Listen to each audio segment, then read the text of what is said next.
ഇപ്പോൾ പൗരത്വ ഭേദഗതി നിയമം വരുന്നു. ഞങ്ങൾ ചോദിക്കട്ടെ, ഈ രാജ്യത്തിൻ്റെ സ്വാതന്ത്ര്യത്തിന് വേണ്ടി പൊരുതി വീണിട്ടുള്ള രക്തസാക്ഷികളായിട്ടുള്ള മുസ്ലിങ്ങൾ അഭിമാനത്തോട് കൂടിയിട്ട് നമുക്ക് പറയാം, അവർ മുസ്ലിമായിട്ടല്ല രക്തസാക്ഷിയായത്, ഇന്ത്യക്കാരനായിട്ടാണ്.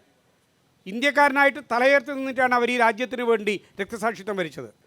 അവരുടെ പിതാമഹന്മാരുടെ ജനന കാലം കൂടി എടുത്തിട്ട് ആ സർട്ടിഫിക്കറ്റ് എടുത്തിട്ട് ഇപ്പോൾ പൗരത്വം തെളിയിക്കണമെന്ന് പറയുന്നത് ഈ നാടിനെ എത്ര ക്രൂരമായിട്ടാണ് BJP കൈകാര്യം ചെയ്യുന്നത് എന്നുള്ളതിൻ്റെ തെളിവാണ്.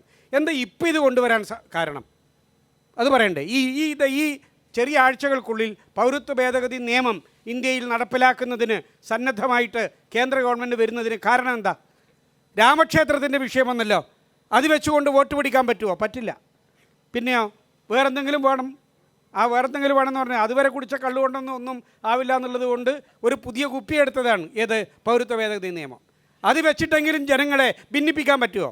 ഈ നാടിൻ്റെ സമാധാനം തകർക്കാൻ വേണ്ടി പറ്റുമോ? ഈ രാജ്യസ്നേഹികളായിട്ടുള്ള മനുഷ്യരെ മതത്തിൻ്റെ പേരിൽ ഛിന്ന ഭിന്നമാക്കാൻ പറ്റുമോ?